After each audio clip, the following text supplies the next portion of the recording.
Qualitative research helps supplement things like experimentation and testing, as well as things like website analytics. Maybe Google Analytics is the one that we're focusing on in this class, but any other analytics tool works in conjunction with this as well. But what it does is it gives us another perspective.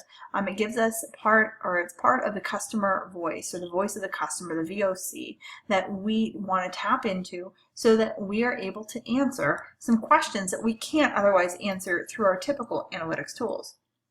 And so the short follow-up of these tools is that they're really, really, really good at the what is going on, but they're not so good at the why. And if you watch the module on experimentation and testing, you will have heard me say that then as well. And so both of these, when we're looking for voice of the customer, what we're really trying to tap into is the why. We have tremendous amounts of data in our web analytics tools. We know pages and we know visits and more options than ever. And this is really good, and it's very helpful. But at the end of the day, we're not able to answer that why question. And so one of the things that we're looking for, the thing we're looking for with qualitative research, is really the intent. What was the intent of the customer in coming to this page? Quantitative data does not provide us with the intent. And I guess at this point I should probably hit pause and say, if you're not familiar with the differences between quantitative and qualitative data in research, quantitative data is metrics. And so these are the things that you can count, if you will. And qualitative data focuses more on the dimensions that we talked about earlier in the term. But it's not limited to that. Qualitative data, as it says on the screen and before, is really trying to get at the why and the intent. It's more of the psychology of research. And so it digs in a little bit deeper than quantitative data can. And so with that in mind, what we're really missing is a stream of consciousness going through the person's head. And speaking of people's heads, what's causing us the biggest headaches is the intent, because we see these changes in our metrics and our quantitative data. And without knowing their intent, it would be really hard to answer. And so numbers can't carry intent. And so using quantitative data, we're only hoping to solve for intent. And I always like to say that hope is not a strategy. So we really try our best to find methods that will allow us to be able to get at this intent. And one of the ways to do that is this qualitative data, qualitative research.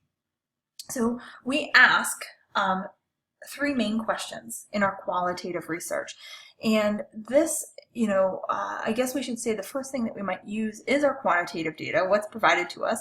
And so we might go to the keywords. Right? The keywords help us show intent, but only 20 to 30% of web data actually has keyword data to go with it, or web pages have keyword data to go with it. And when they type in the keyword, you still don't know what their intent is, right? So they type in Google t-shirts.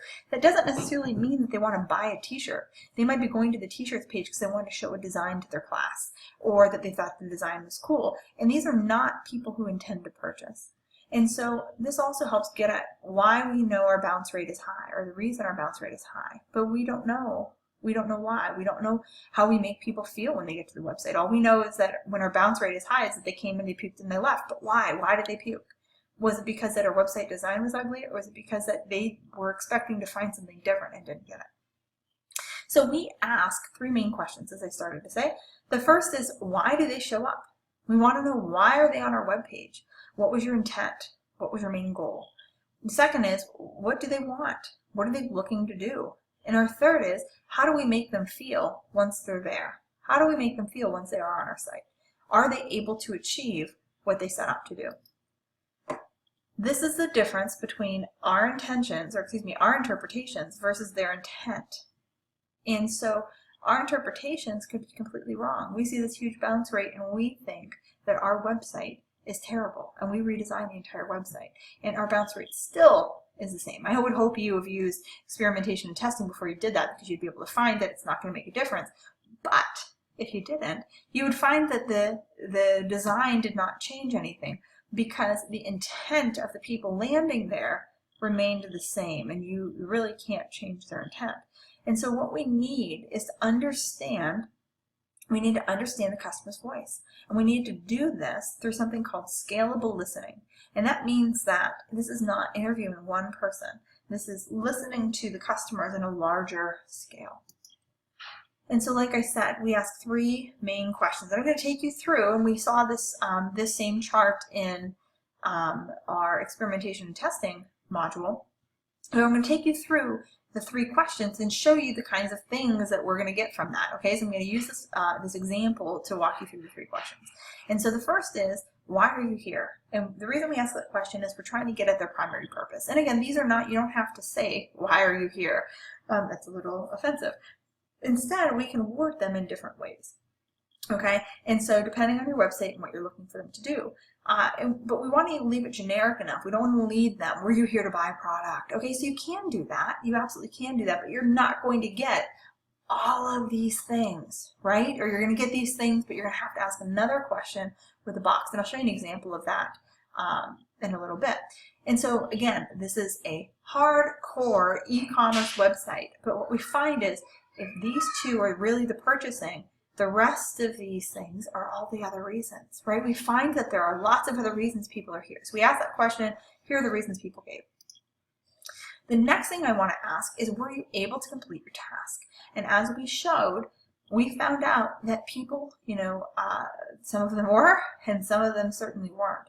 And so this is concerning for me because, again, we have, especially in the other column, we have this huge population of people who could not. You know, my e-commerce, nearly half people could complete what they set out to do, which was actually purchase a product.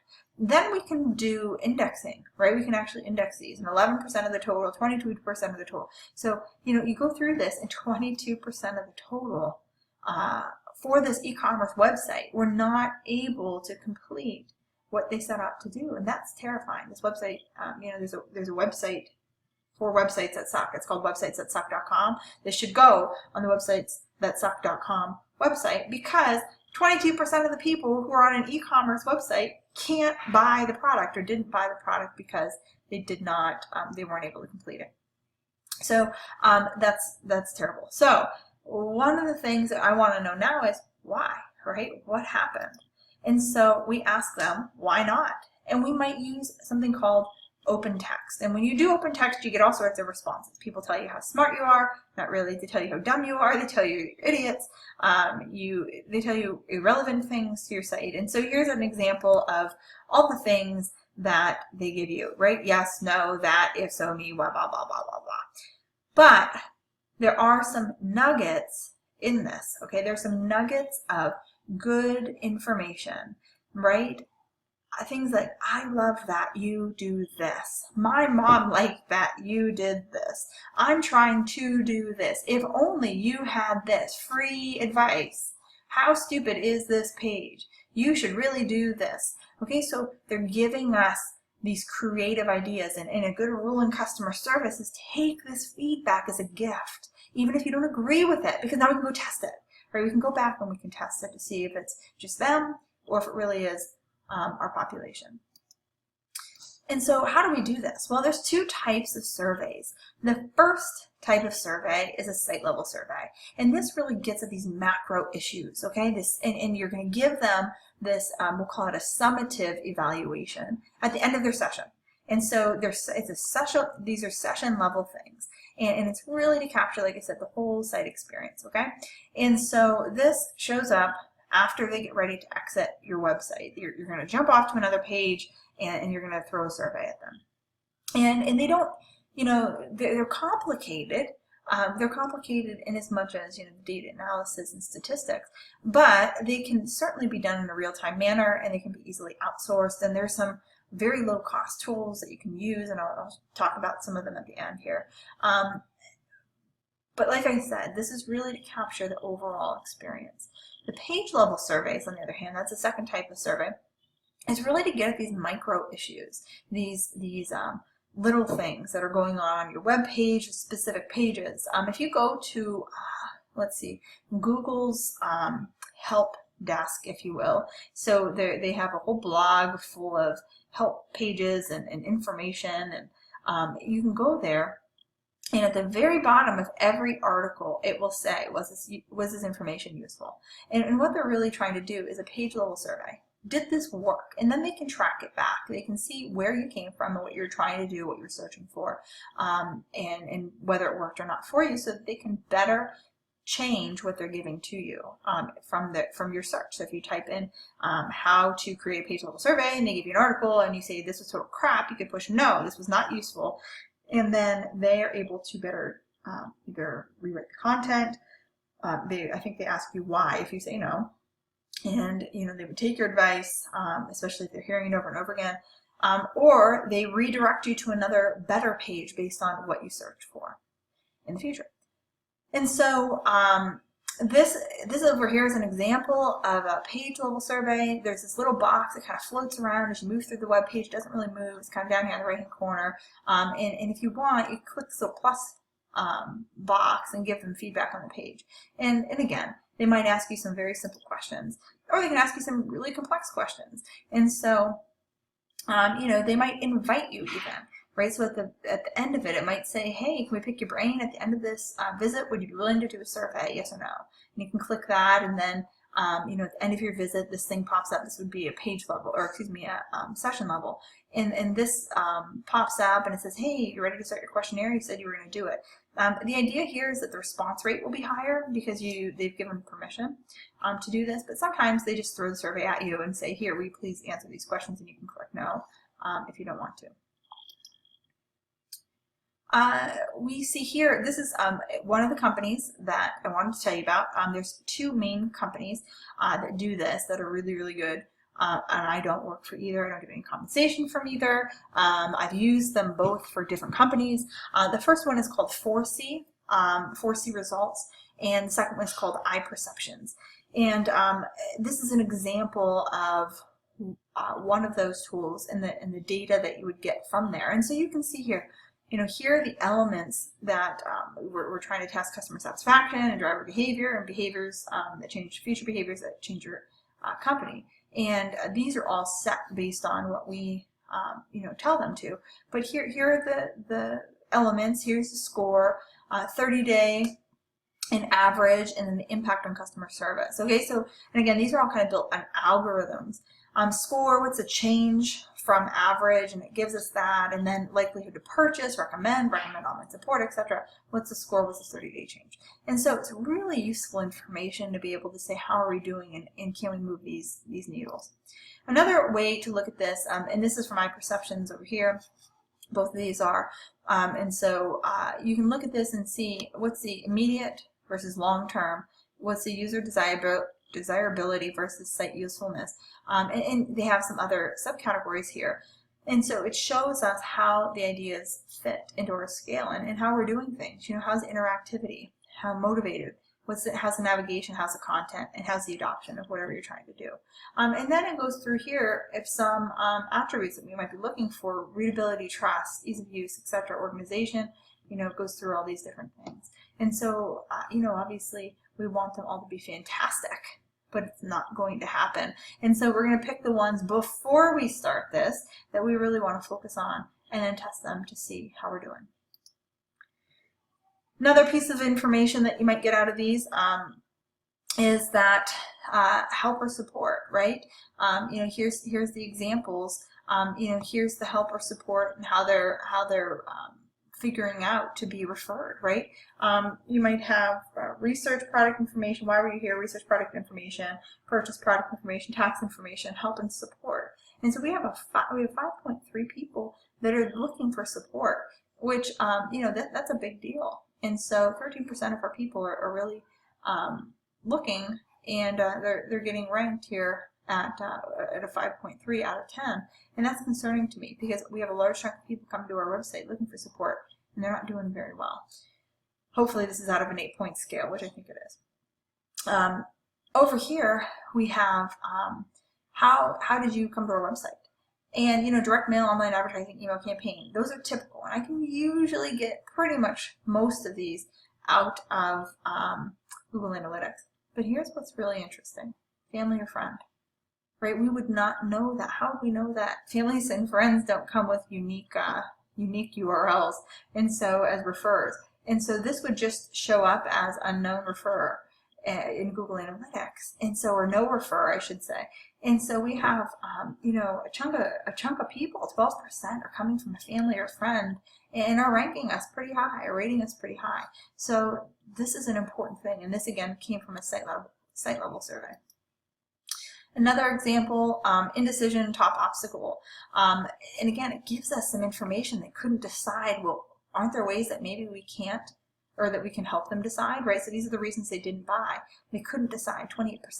The product price was too high. Well, this would cause me to dive in to see what prices or what products, and to see if we have a pattern.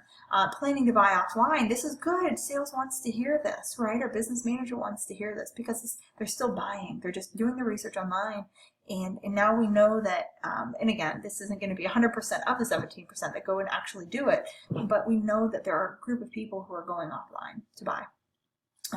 Just browsing, had technical problems, shipping prices too high. Again, if this number is exceptionally high, I'm going to start looking at this. Maybe our competitors' shipping rates are lower, and we need to consider that. Likelihood to recommend, which is my favorite survey question, both online and offline, because this is really a commitment to them as a person. Like it goes beyond, yeah, it was good for me, but I'm not going to go out and really tell anybody about it because it was okay. But this is likelihood to recommend. This means that they're going to go out, and the highest and best referrals that you are going to get are families and friends. And so this is a big one for us. And we have here much more likely and somewhat more likely. So our brand referral site impact is 51%. This is a big thing. This helps us, and this is low. That means that we're maybe pleasing the customers, but which we wouldn't know, right? Maybe the conversion rate's there, but the people are not willing to recommend. We have an issue. And likelihood to make a retail purchase. Again, our sales folks want to know this, right? So they might go into the store, you know, the likelihood to go into the store and purchase the product, even if they didn't purchase it online, is pretty high. And that would be important for our sales team to know. Page level surveys, you know, these, as you scroll, it's just a little box scrolls with you. This is a way for a support page. Maybe you really care about the support page, right? And you really want to make sure that people are happy with this. Now you can do this all on your own. You don't need another vendor. If you don't know how to do this, you can get IT involved if your content management system doesn't do it with you or do it for you. But what you do is, let's say that they click on yes, then it maybe just says thank you, closes, boom, they're gone. But if they say no, you know, no, this article didn't help you. This is similar to Google's. Google's is at the bottom and it's stationary. But no, this article didn't help me. Well, why not? And they're asking them very quickly, you know, some of the top reasons. And then let us know how we can improve the article. Let's just ask them, how can we improve this? Hey, give me information that I want. You know, this was irrelevant to my topic. You know, whatever it might be. And then they type in here and you just hit submit. Then you can use content analysis software to really dive in and figure out if we have some similarities here. So best practices, I guess. You need to think about what vendor to use. We have iPerceptions, like I said, and some others at the one end. They're pretty expensive, pretty complicated. It's like driving the Corvette. But we also have things like SurveyMonkey and Google Forms and some other ones that we can potentially use. And they are, Google Forms is free. I don't know if they have an integration for the website, but you can certainly put a link and drop them, you know, have them jump to another website, especially if you do a pre-permission. Like, would you be willing to take a minute to fill this out? They might be more willing to do that. SurveyMonkey does have an integration function. It doesn't cost a lot, you know, maybe a couple $100 a year, maybe even less. So if you are looking to not spend a lot of money, that might be the way to go. And there's some other vendors out there. I'm not married to any of these. I'm just letting you know that these are some options. The nice thing is you don't need a lot of people to take this. You only need about 300 to be statistically significant. And if you really want to go deep dive, right, so you want to get like a 99% confidence rate, you only need about 1,200. And that's statistics, folks, right? You know, you can use cookies to really track them and go back and find out where they went, and so we can understand their experience. And if they come back and see if their experience improves, if they actually do convert. We can also, most survey tools will come with benchmarks, survey benchmarks, and so, or industry benchmarks. And so we're able to compare our results with others. If you can't find them through your vendor, You can probably find them on online forums and research databases. A lot of times they have them. We can really slice and dice the data, and you're going to want to ask your vendors if you're able to do this. Most software will allow you to do this. You want to make sure that your vendor provides you the ability to slice and dice so that you can take your segmented populations and really dive into the data. You don't just want a static report that you can't do anything with. And this is continuous. You don't just do this once and then put it away and not do it again. We don't want it to be we don't want it to be discrete. We don't want it to be once in a while. We want this to be a continuous process we're constantly asking. We might not ask everybody. Again, just like experimentation and testing, we might only ask 10% of the people that land on the page. We could be like Google and ask everybody that lands on the page. And we might only want to test or want to survey certain pages. But we want to make sure that this process is ongoing so that we constantly have feedback so that we can make changes. So remember with this that we're really trying to get at something called the crowdsourced voice of the customer. And again, VOC, voice of the customer, right? And so where we're trying to focus on here is these two, experimentation and testing and voice of the customer. And we're really trying to hone in on these two and understand from the customer's perspective exactly why they're where they are. And then, it helps us, again, get to the goal. So we've talked about page level and site level surveys. Now we're going to address one facet of surveys that truly makes it crowdsourced, and that involves customers coming to our website in a more scalable, agile way and allowing us at the same time to listen better. So I'm going to talk about two options that people don't really think about when they try to answer the why question. And so the one is something called agile surveys, because surveys are surveys are surveys, but we really want to think about agile surveys. And this kind of just further explains what we were just talking about. And so again, remember that you can set parameters or framework that only triggers the survey if the person needs them. And so, they're going to go to page A and then page B, and if they spend, more than a minute on page B, then I want to give them a survey because these are my engaged people. And we've defined that segment as engaged. Or you only want people that click on, in a certain series of pages because you're interested in why they're choosing to go that direction versus another direction. And so you might compare that to a survey. You might want to also do a survey. So you do one survey if people click on page A, B, and C, right? And you might also click on people who do D, E, and C, right? They're both arriving at the same final page, but they're going different directions. And you want to know why one way over the other. So what you're going to do is you're going to ask a few short questions. Were you able to find info that you're looking for? These should sound familiar. If they say yes, you're going to ask them again, here's what I learned. If they say no, you're going to prompt them with I was looking for and give them an open text box that allows them in both options to type in. The next question, or another question, you don't even have to ask them both. You can just ask them one of these, is how likely is it that you'd be recommending this friend or this blog to a friend or colleague? And you give them a 0 to 10 checkbox, for lack of a better word. You can do it however you want, but 0 to 10, and then you give them an option to share some words about the rating. And so what we're doing is we're getting at the same types of questions, just in a little bit of a different way and with a particularly segmented audience. And so here's the results that you might get from that. And again, this is from something called KISS Insights. You can go online and check it out and see if you like it. And so you get some results here, and it gives you the data. It tells you how many tasks were complete, goes through, and again, how likelihood is it that you would recommend this blog to a friend, and it shows you 10, you have a huge percentage down here, you have some people up here that say, no, I would never do that. And so to better understand their experience, I can then overlay it with some Google Analytics data and have a really clear picture of kind of the why. And so KISS Insights, this isn't expensive, guys. This is in fact free for starters, and so it gives you some pretty good information, 30 responses, so it's not going to be statistically significant, but it's better than nothing. Or you can do $29 per month, so it's reasonable, if you will. There's also a company called usertesting.com, and it's pretty cool. You can actually, this is $39, and you don't need to invite anyone or sit in the lab. We used to have to sit with headsets on and watch people navigate the web. It's kind of creepy. You can choose by users. So step 1 is you choose how many users, who your target audience is, what their age, country, etc. And then if you have any other requirements. And what they're going to do is they're going to gather people for you. They're going to gather people to test your website for you.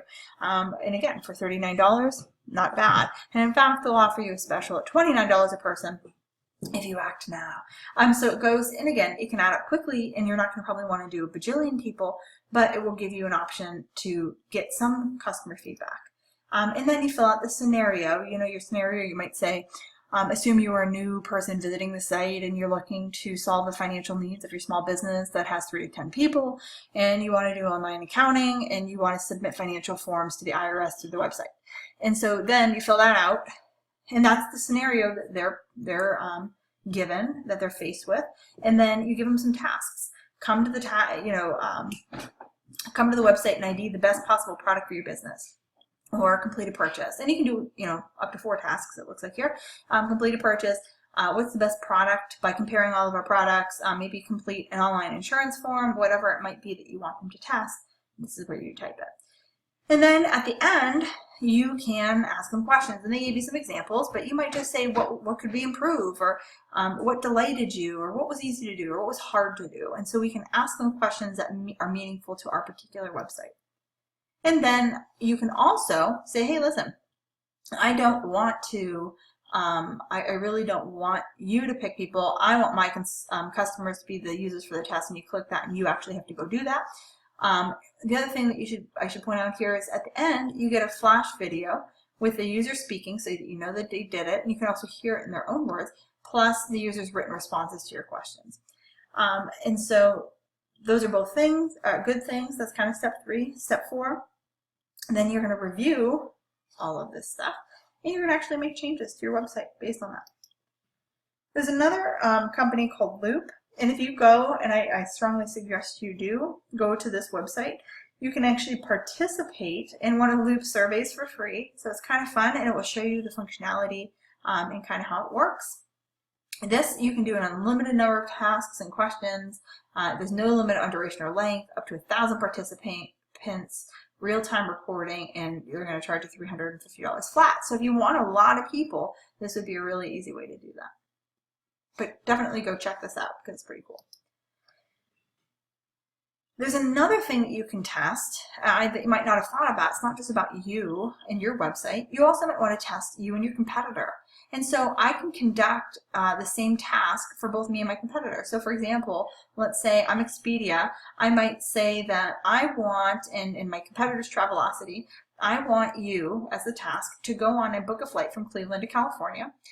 And then another task would be that I want them to, or you to book a 7-day hotel stay. And then I want you to rent a car for the same time period. And then what I can do is ask them a series of questions about their experience. And I'm able to find out, or to discern, why our site is better and why our site is worse than our competitor, which makes it, it's information that I might not have been able to get otherwise. The other website that I think is super cool is one that was referred to me by a colleague. This allows you to go and get expert opinions on your website, and it's something called conceptfeedback.com. And so, as it says here in the directions, you post your website, landing page, mock-up, wireframe, whatever you have, and you can get design, usability, marketing feedback from their online professionals. This is a really affordable way to do analysis and to really step out of the groupthink mentality that sometimes happens within organizations. And so there's 3 options. The first is the free community exchange. So I'm just going to post it out there, share, and I'm going to get public feedback on my website. So if it sucks, you're going to hear about it, and it's going to be public. For $99, I can hire one of the 4 areas. I can hire a designer, I can hire a usability person, a copy person, a strategist, and they're going to evaluate my website. Or I could do all 4 for $400. The option 3 is a complete user experience, which is highly in-depth, and that's $995. Obviously, this is the most expensive of the 3.